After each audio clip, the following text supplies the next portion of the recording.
छह ऋषि श्रद्धा के साथ, ब्रह्मचर्य के साथ आश्रम में रहे।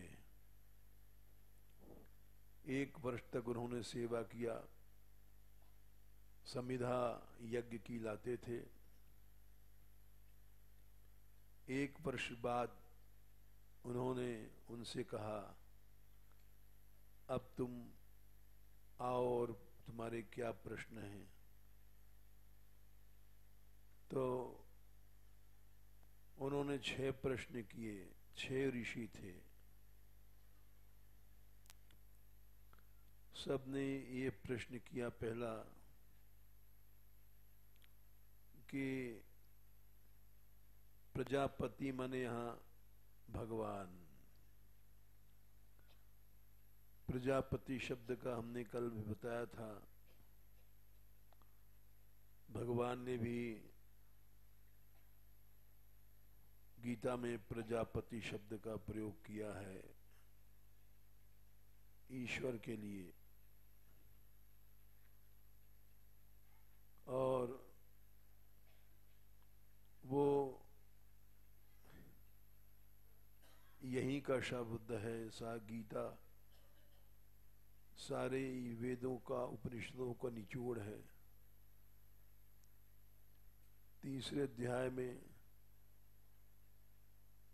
10वें श्लोक में उन्होंने कहा है, सह यज्ञाः प्रजाः सृष्ट्वा पुरोवाच प्रजापति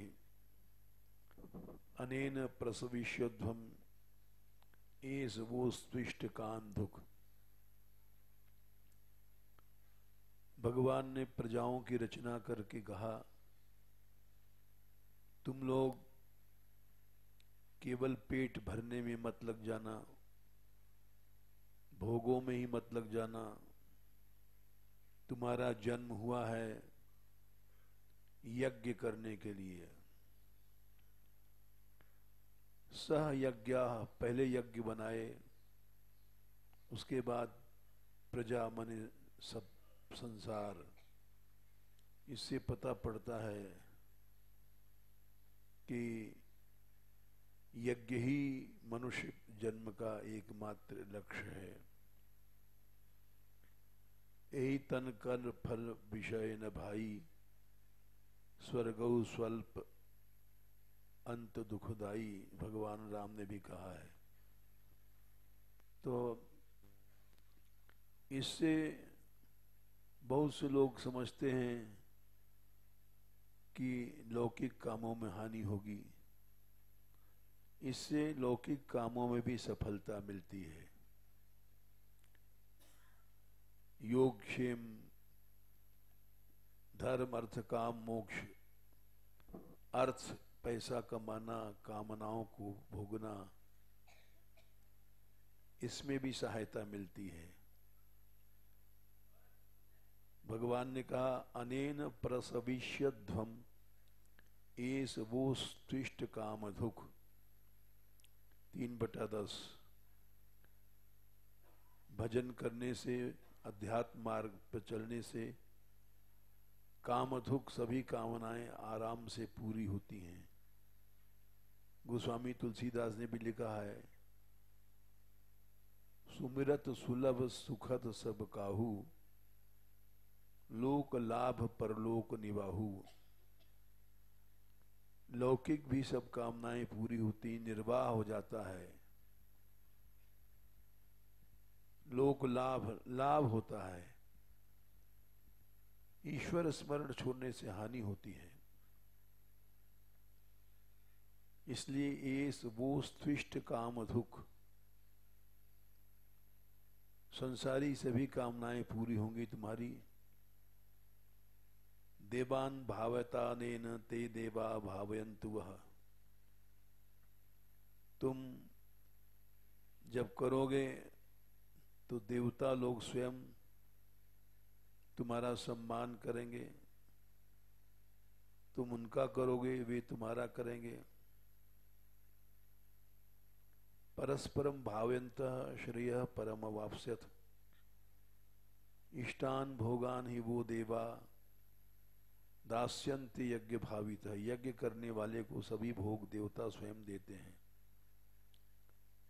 उनको बिना अर्पण किए जो भोगता है वो चोर है। तो भगवान ने कहा तुम लोग चोर नहीं बनो। जो लोग यज्ञ नहीं करते हैं वो चोर हैं, पापी हैं। भुंजते ते त्वघम पापा ये पचन्त्यात्म कारणात्। यज्ञ क्या है ये भगवान ने चौथे अध्याय में बताया है कि कोई भी कर्म यजन के लिए किया गया यज्ञ बन जाता है। 4/23 यज्ञायाचरतः कर्म समग्रम प्रबिलीते। सभी बंधन कारक पुण्य पाप कर्म गायब हो जाते हैं। पिछले जो हम लोग करते आए हैं 84 लाख योनियों में आज तक, वो सब बंधन कारक कर्म हैं, वो सब नष्ट हो जाएंगे। यजन नहीं करते हैं उनका न पिछला नष्ट होता है न अगला बनता है। वो कभी भी न लोक में सफल होंगे न परलोक में सफल होंगे। गत संगस्य मुक्तस्य ज्ञानावस्थित चेतसः यज्ञायाचरतः कर्म समग्रम प्रबिलीते। सबसे पहले भगवान ने फिर बताया यज्ञ कितने होते हैं। सर्वत्र ब्रह्म भाव रखना पहला यज्ञ है 24वां 4/24। फिर उपासना भक्ति करना 4/25। दैवम अवापरे यज्ञम योगिनः पर्युपासते। किसी इष्ट को मान करके, दैवम माने इष्ट को मान करके उपासना करना, ये भी यज्ञ है। भगवान की भक्ति करना ये परम यज्ञ है।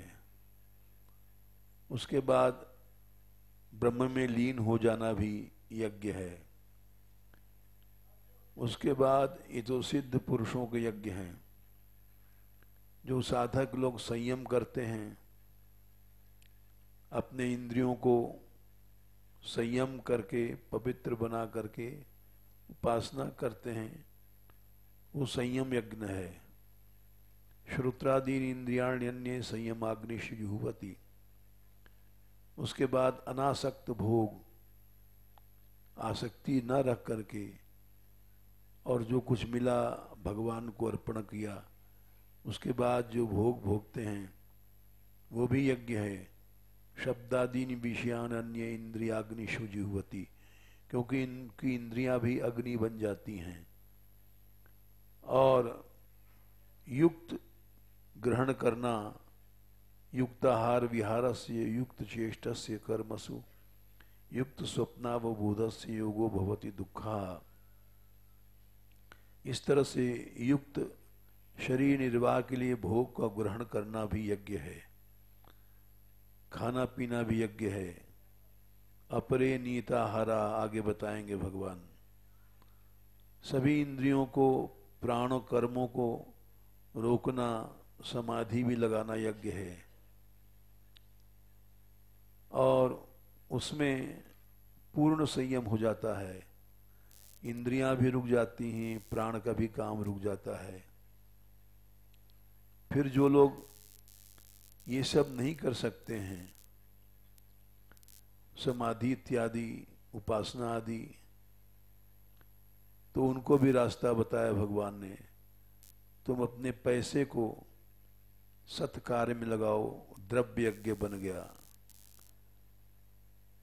तपो यज्ञ भी जो कष्ट सहते हैं धर्म के लिए, परोपकार के लिए, वो भी यज्ञ है। योग यज्ञ, अष्टांग योग भी यज्ञ है। स्वाध्याय ज्ञान यज्ञ, श्रीमद् भागवत ज्ञान यज्ञ है। गीता अध्ययन करना स्वाध्याय यज्ञ है। ये भगवान ने आखिर में भी कहा है 18वें अध्याय में कि अर्जुन, ये गीता शास्त्र जो सुनता भी है, अध्ययन करता है, 18/70 वो ज्ञान यज्ञ करता है। अध्यक्ष्यते च या इमं धर्म्यम संवादम आवयो ज्ञान यज्ञेन तेना हम इष्ट स्यामिति में मति। ये ज्ञान यज्ञ है। भगवान इसको सुनने मात्र से ही शुभ लोकों को प्राप्त हो जाता है। 18/70 71 में बताया। श्रीमद् भागवत गीता ये सब ज्ञान यज्ञ है। स्वाध्याय ज्ञान यज्ञाश्च यतयः संशित व्रता, व्रत लेकर के इसको पढ़ना चाहिए, सुनना चाहिए।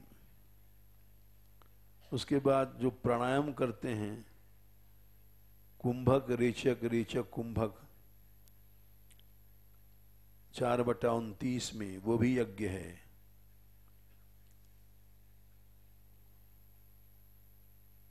एक और यज्ञ है युक्त भोजन करना। सही ढंग से नियताहार किया जाए तो उस भोजन से ही आदमी मुक्त हो जाता है। नियताहार, नियताहार माने अच्छी कमाई का थोड़ा, हित भुक, मित भुक, ऋत भुक। रित माने अच्छी कमाई, हित माने ऐसा नहीं कि मीठा खा रहे हैं, डायबिटीज है। हित भुक खाओ, मांस आदि नहीं। रित भुक, हित भुक, मित भुक, और थोड़ा भी खाओ, ज्यादा नहीं कि 5 किलो दूध पी गए और दस्त हो रहा। तो नियताहार उसको कहते हैं। बैलेंस्ड डाइट, वो भी प्राणान प्राणेषु जुह्वति, प्राण जीवित रहें इसलिए खा रहा है, भोग के लिए नहीं खा रहा है। ये सब यज्ञ के जानने वाले, यज्ञ से इनका पाप नष्ट हो जाता है और भगवान की प्राप्ति होती है। 4/31 यज्ञ शिष्टामृत भुजो यान्ति ब्रह्म सनातनम। निश्चित भगवान की प्राप्ति होती है। इतने यज्ञ बताए। अपनी सामर्थ्य और अपने अधिकार के अनुसार हर मनुष्य को यज्ञ करना चाहिए, नहीं तो वो चोर है, पापी है। भगवान ने ये बात पहले ही कह दिया 3/13, 3/10 में कि चोर नहीं बनो, आसक्ति रहित यज्ञ करो, तुम्हारे सब कर्म लीन नष्ट हो जाएंगे पिछले। गत संगस्य मुक्तस्य ज्ञानावस्थित चेतसः यज्ञायाचरतः कर्म समग्रम प्रविलीते। अनादिकाल के अनंत कर्म हैं जो हम लोगों ने किए हैं,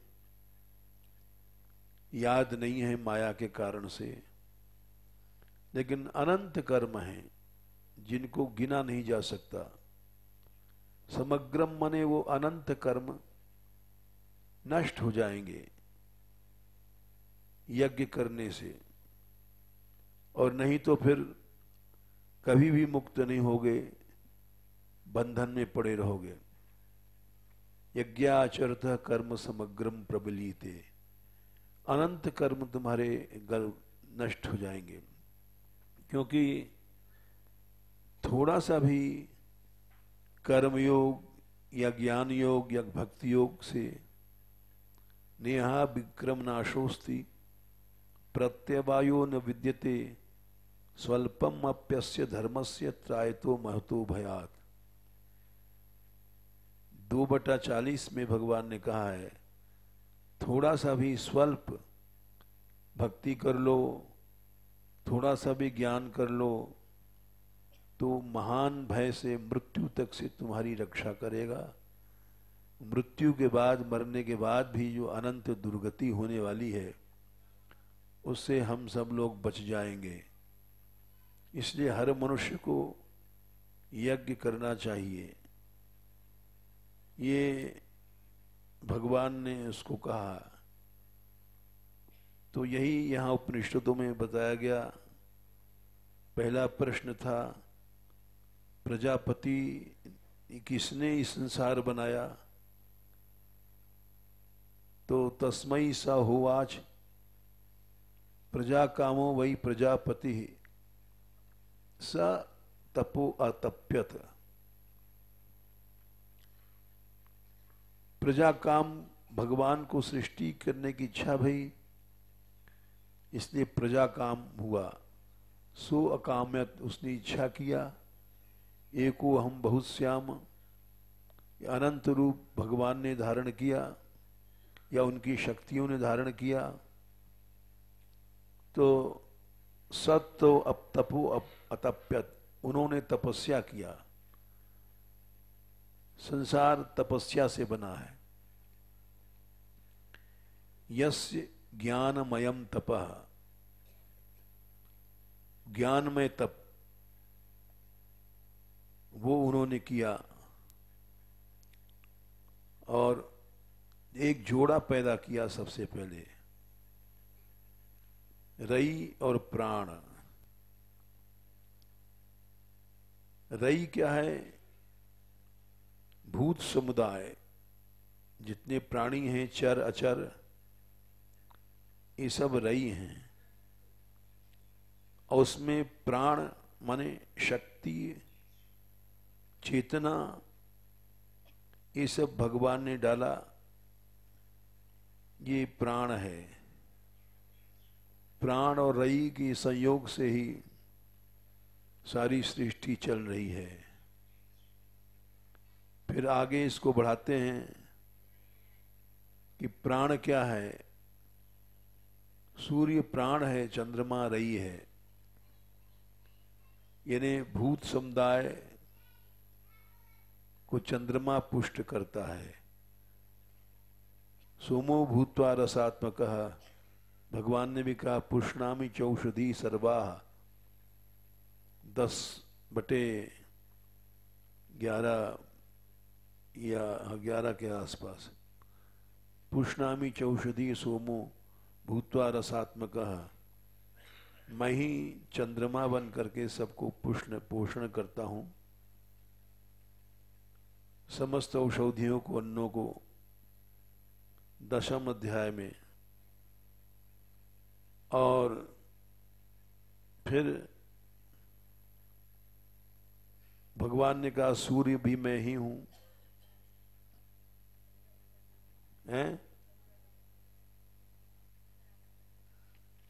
अच्छा 15 है, 15 ठीक है।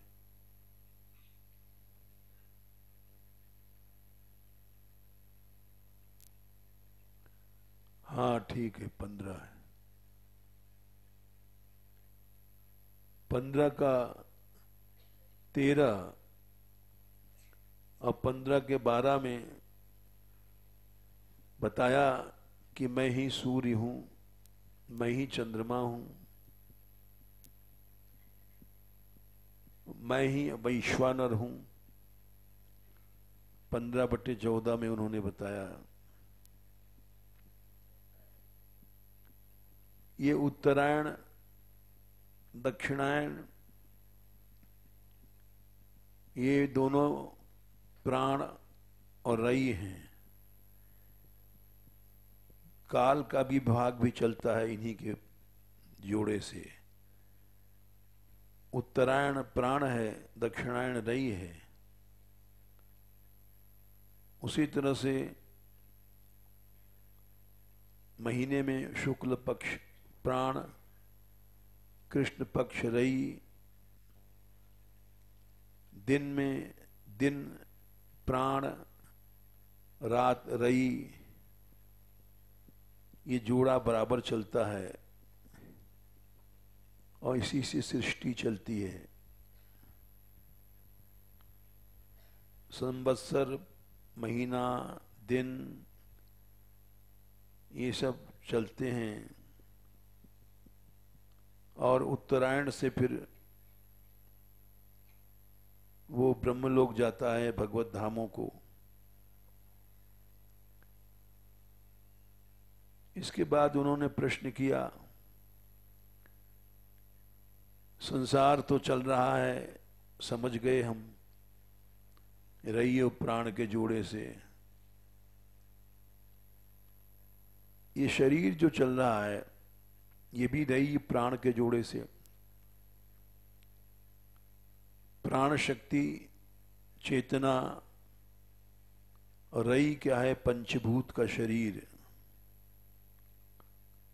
तो पूछते हैं कि इसमें धारक देवता कौन है, प्रकाशक देवता कौन है? ये दूसरा प्रश्न है। बोले धारक तो देखा जाए मूल रूप में आकाश है। आकाश सबका आधार है। अग्नि, वायु, जल, पृथ्वी, ये चारों महाभूत शरीर के धारक देवता हैं, धारण करते हैं। इनसे स्थूल शरीर बना है। ये चारों महाभूत धारक देवता हैं और 10 देवता प्रकाशक हैं। 5 ज्ञानेंद्रियां, 5 कर्मेंद्रियां और 4 अंतःकरण। 10, 4, 14 ये प्रकाशक देवता हैं। इनसे ज्ञान होता है। प्रकाश, रोशनी, आंख से रूप को देखा, ज्ञान हुआ। तो 10 देवता धारक नहीं, 4 महाभूत धारक हैं और प्रकाशक 14 हैं। 10 इंद्रियां और 4 अंतःकरण के। इस तरह से शरीर चल रहा है। इनमें मुख्य कौन है? मुख्य धारक हैं कि प्रकाशक हैं? बोले धारक तो प्राण है। एक बार सभी बृहदारण्य में भी कथा आती है, देवताओं में लड़ाई भई, हम बड़े कि कौन बड़ा। ये आपस में विवाद हुआ तो मुख्य जो प्राण था वो बोला कि मोह नहीं करो, मैंने ही शरीर को धारण कर रखा है अपने को 5 भागों में बांट करके। ये तो उपनिषद की बात है। हम जब छोटे से थे, बचपन में थे, तो बहुत सी कथाएं जो बुढ़िया पुराण में होती हैं, गप्प की हैं, वो भी कहा करते थे। लेकिन पीछे विचार आया कि उनमें भी बड़ा ज्ञान है। जैसे छोटे से थे तो हम कहते थे हाथ भी लड़ा, पांव भी लड़ा, सब कर्मेंद्रियां, ज्ञानेंद्रियां हम बड़ी हैं, हम बड़ी हैं, लड़ने लग गई हैं। पेट चुप रहा। पेट ने कहा इनको लड़ लेने दो, पीछे हम बताएंगे। ये सब लड़ते रहे तो पेट चला, दस्त होने लग गया। हाथ पांव, आंख, नाक, कान सब कमजोर हो गए। तो सब ने कहा भाई पेट बड़ा है सबसे। तो ये छोटेपन की बातें हैं। और लेकिन जब उपनिषदों को पढ़ा तो पता पड़ा कि प्राण ही मुख्य है सबसे, ना आँख बड़ी है, ना कान बड़ी है, न नाक। वही आदमी मर जाता है, हाथ है, पांव है, हिलता नहीं, झिलता नहीं। तो मुख्य प्राण सबसे प्रधान है, उसको भगवान ने बनाया मुख्य प्राण। और बोले तुम ही इंद्र हो, तुम ही रुद्र हो, तुम ही सूर्य हो। भगवान ने बना करके कहा, और इस प्राण के अधीन सब कुछ है। फिर सब देवता प्राण से प्रार्थना करने लग गए कि तुम बाहर नहीं जाना। 10 इंद्रियां और अंतःकरण, 14 प्रकाशक देवता हैं, 4 धारक देवता हैं, पृथ्वी, जल, तेज, वायु। इन सब में मुख्य प्राण है। ये दूसरा प्रश्न था। तीसरा प्रश्न कि शरीर कैसे धारण करता है प्राण। प्राण ही शरीर धारण करता है, कैसे करता है? बोले जब मनुष्य मरता है तो उदान वायु सब प्राणों को लेकर के उड़ती है, और जिस योनि में जाना है, मान लो मनुष्य बनना है या कुत्ता बनना है या पुरुष बनना है या स्त्री बनना है, तो मनन किए भी संकल्प के कारण उदान उस शरीर में प्रवेश करता है। ये उदान प्राण का ही एक अंश है। प्राण के 5 भाग हुए। उदान का पहला काम है, एक तरह के रॉकेट है, लेके उड़ता है, और पाप योनि प्रधान है कि पुण्य योनि प्रधान है। संकल्प आता है, अंतिम समय में जो प्रधान होती है उसको लेकर के उड़ता है, संकल्प को लेकर के, और शरीर में प्रवेश करता है। बोले जो प्राण है मुख्य है, वो मुख और नासिका में रहता है और अपान को नीचे स्थापित करता है, गुदा और शिश्न में। प्राण से हम खाते पीते सब करते हैं, अपान से उसको निकालते हैं, मल मूत्र को, रजवीर्य को। और नाभि में समान वायु है जो सब जगह पहुंचाती है भोजन के सार को। उसी से आंख चल रहा है, उसी से कान, उसी से ये समान वायु करती है डिस्ट्रीब्यूशन।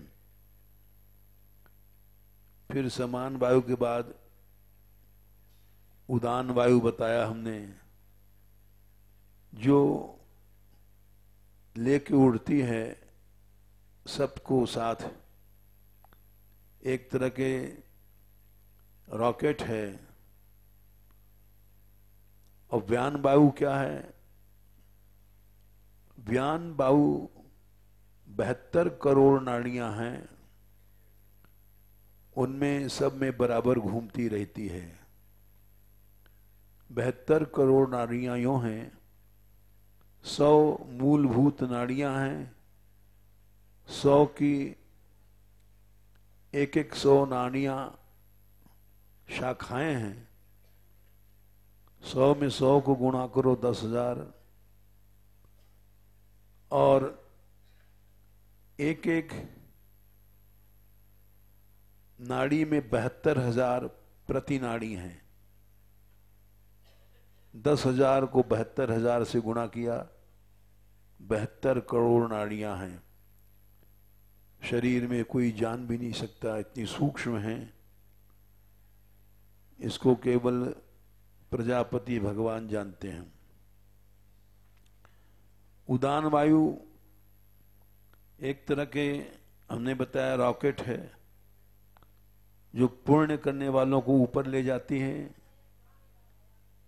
पाप करने वालों को नीचे ले जाती है और समान होने पे मनुष्य लोग देती है। ये उनका प्रश्न था। तीसरा खत्म हुआ। चौथा प्रश्न है जो आज का विषय है। मनुष्य सोता है तो कौन कौन से देवता जागते हैं, कौन कौन से देवता सोते हैं? स्वप्न अवस्था में कौन देवता सपने देखता है, निद्रावस्था में कौन सुख लेता है सोने का, ये प्रश्न है। इस पे कहते हैं कि जितनी इंद्रियां हैं वे सब मन में लीन हो जाती हैं सोते समय।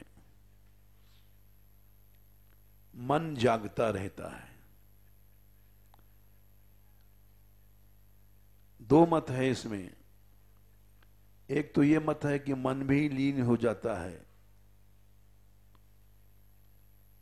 मन जागता है, सपने देखता है और सुषुप्ति में भी किसी अंश में लीन नहीं होता है और कुछ लोग कहते हैं लीन हो जाता है। दो मत इसलिए हैं कि जैसे कोई आदमी पागल हो जाता है तो डॉक्टर उसको सोने की दवा देती है। जब गहरी नींद में सो जाएगा तो उसको कोई रोग, मानसिक रोग नहीं होगा, क्योंकि सुषुप्तों में भगवान से मिलन होता है जीवात्मा का। बैटरी चार्ज होती है, वहीं से शक्ति मिलती है, चेतना मिलती है, तब सब इंद्रियां काम करती हैं। अगर किसी को नींद नहीं आवे 2-4 दिन तो न हाथ काम करेगा, न पाँव काम करेगा, न दिमाग काम करेगा, पागल जैसा हो जाता है, क्योंकि बैटरी चार्ज नहीं भई है। इसलिए सुषुप्ति में भगवान से मिलन होता है, लेकिन सावरण मिलन होता है। माया का आवरण नष्ट नहीं होता। वो नष्ट हो जाए तो जीव मुक्त हो जाए। तो इसलिए सावरण मिलन होता है और उसमें उसको आनंद मिलता है। कहते हैं भाई आज बहुत गाढ़ नींद, गहरी नींद आई, थकान दूर हो गई। तो थकान दूर हो गई यानी बैटरी चार्ज हो गई। तो इसके माने ये है कि किसी अंश में मन जाग रहा था, जो आनंद ले रहा था, और दूसरा मत है कि मन लीन हो जाता है, सपने भी नहीं देखता। दो मत हैं। तो ये जो प्राण है ये शरीर को धारण करता है और सब इंद्रियाओं के देवता लीन हो जाते हैं मन में। मन भी लीन हो जाता है सुषुप्ति में। ये चौथा प्रश्न था। इसके बाद पांचवा प्रश्न ओंकार के विषय में है, भगवान नाम के विषय में। पांचवा छठवां प्रश्न कि मनुष्य, छठवां प्रश्न यह है, खत्म कर देंगे आज ही हम इसको, उस प्रश्न को। पूछा सुकेशा ने कि एक बार कौशल देश का राजकुमार आया सोने के रथ पर चढ़ करके और बोला, 16 कला वाले पुरुष को जानते हो क्या तुम?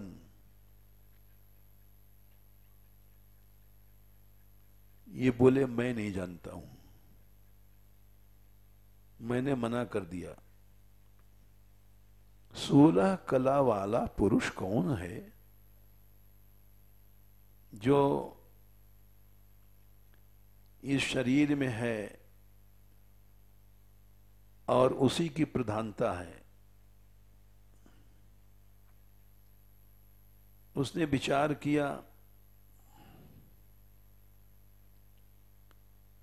कि वो जब चला जाता है तब शरीर की प्रतिष्ठा नष्ट हो जाती है। तो पिप्पलाद ने कहा तुमने उत्तर नहीं दिया। बोले मैंने उसको उत्तर नहीं दिया क्योंकि मैं जानता नहीं था। उस रथ पर बैठ करके लौट गया। अब आप बताइए। तो उन्होंने कहा, पिप्पलाद ने, सबसे पहले भगवान ने हिरण्यगर्भ जो प्राण है, समष्टि प्राण को हिरण्यगर्भ कहते हैं। भगवान ने सबसे पहले प्राण को बनाया और उसको बनाने के बाद श्रद्धा को बनाया, यानी आस्तिक बुद्धि जिससे यज्ञ करेगा। उसके बाद पंच महाभूतों की सृष्टि किया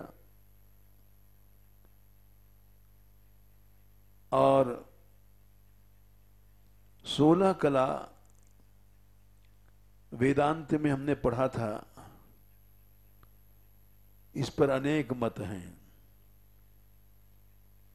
लिंग शरीर या सूक्ष्म शरीर ही षोडश कला वाला पुरुष है जो जब चला जाता है तो मनुष्य मर जाता है और वही अन्य योनियों में प्रवेश करता है।